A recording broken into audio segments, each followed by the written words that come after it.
પ્રમુખ એજ્યુકેશનમાં તમારું સ્વાગત છે। આજે ધોરણ 7 પ્રેક્ટિસ વર્ક પ્રકરણ 2 અપૂર્ણાંક અને દશાંશ સંખ્યાઓ સ્વાધ્યાય 2.5 પ્રશ્ન ત્રીજો ગુણાકાર કરો તેનો દાખલો 1 નંબરમાં 3.6 ગુણ્યા 1.12 બરાબર। આપણે સૌપ્રથમ તો પોઈન્ટ દૂર કરવા માટે અહીંયા એકમ બરાબર એટલે છેદમાં આપણે 10 લખીએ, પછી 12 છેદમાં 10।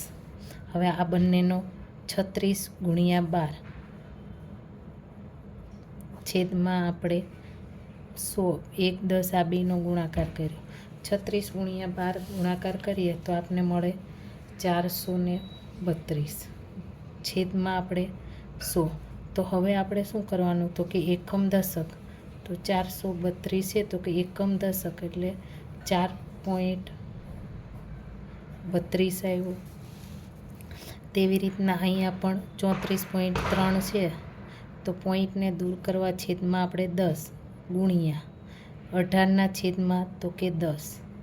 હવે 343 ગુણ્યા 18 બંનેનો આપણે ગુણાકાર કરવાનો અને છેદમાં આપણે લખીએ 100 કેમ કે આ બંનેનો ગુણાકાર કર્યો બરાબર। તો હવે આ બંનેનો ગુણાકાર કરીએ તો કે 6174 છેદમાં 100। તો એનો જવાબ તો કે એકમ દશક, તો એકમ દશક તો 61.74 આવે। તેવી રીતના અહીંયા આગળ 0 છે બરાબર, તો પણ પોઈન્ટ પછી જેટલી સંખ્યા હોય તો એટલે આપણે અહીંયા 0 મુકાય। તો કે 2 છે તો એકમ દશક તો આપણે 2 મૂક્યા અને છેદમાં અહીંયા ઉપર આપણે 34 લખવાના, આગળના 0 નથી લખતા। હવે 36 છેદમાં 10 34 ગુણ્યા 36 અને 100 ગુણ્યા ને 10। 34 ગુણ્યા આપણે 36 કરીએ તો અહીંયા આપને મળશે 1224 છેદમાં આપણે 1000 બરાબર। હવે 1 2 3 તો એકમ દશક 100 તો 1.224 આપને મળ્યા। તેવી જ રીતના અહીંયા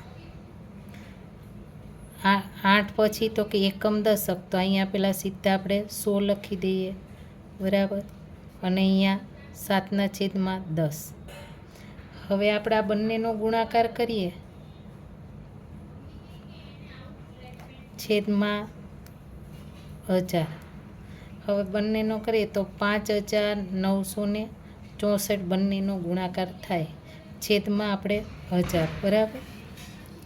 તો 5964 તો એકમ દશક 100 એકમ દશક 100 તો 5.964 આપને મળ્યા।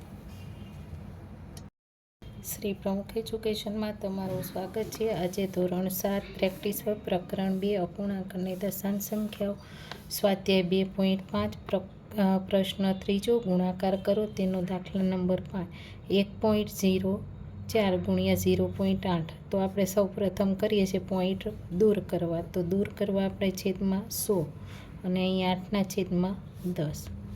104 ગુણ્યા 8 અને છેદમાં આપણે બંનેનો ગુણાકાર કરીએ એટલે 1000। હવે અહીંયા 104 ગુણ્યા 8નો આપણે કરીએ તો આપને મળશે 832 છેદમાં આપને 1000। હવે આપણે 832 છે તો એકમ દશક 100 તો કે એકમ દશક 100 તો અહીંયા પોઈન્ટ કરી અને આગળ 0 કરી દેવાનું એટલે કે 0.832 આપને જવાબ મળે। જે સંખ્યા ઘટે ત્યારે આપણે શું કરવાનો તો કે 0 મૂકવાનો અને પછી આપણે એને પૂર્ણ કરવાનું બરાબર। હવે તેવી રીતના અહીંયા 23 છેદમાં 100 કેમ કે 100 એટલે કે પોઈન્ટ પછી 2 સંખ્યા છે અને 16 છેદમાં 10। 23 ગુણ્યા 16 અને આ બંનેનો ગુણાકાર તો કે 1000। 23 ગુણ્યા આપણે 16 કરીએ તો આપને મળશે 368 છેદમાં આપણે 1000। હવે અહીંયા 368 તો કે એકમ દશક સો, તો કે એકમ દશક સો. તો આપણી પાસે 3 સંખ્યા થઈ ગઈ. તો અહીંયા ઘટે છે શું? તો કે 0. તો 0 પોઈન્ટ કરવા લખી દેવાના. બરાબર. હવે તેવી રીતના અહીંયા 7માં તો કે 16/10 ગુણ્યા 17/10. 16 ગુણ્યા 17 અને છેદમાં આપણે 100 લખી નાખ્યા.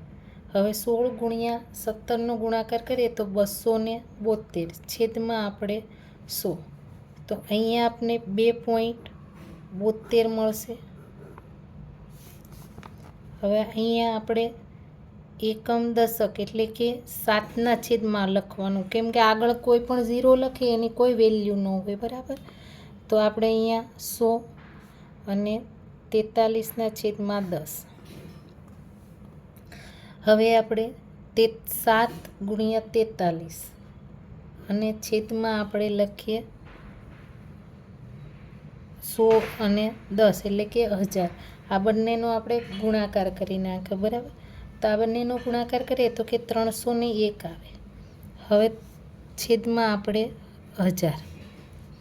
તો હવે 301 તો કે એકમ દશક 100 પોઈન્ટ કરવાનો અને આગળ ફરીથી આપણે 0 મૂકવાનો. બરાબર. હવે અહીંયા 126 થઈ ગયા. બરાબર. છેદમાં આપણે 10 પોઈન્ટ પછી એક સંખ્યા છે એટલે 10 અને 8/10. 126 ગુણ્યા 8 અને છેદમાં આપણે 100.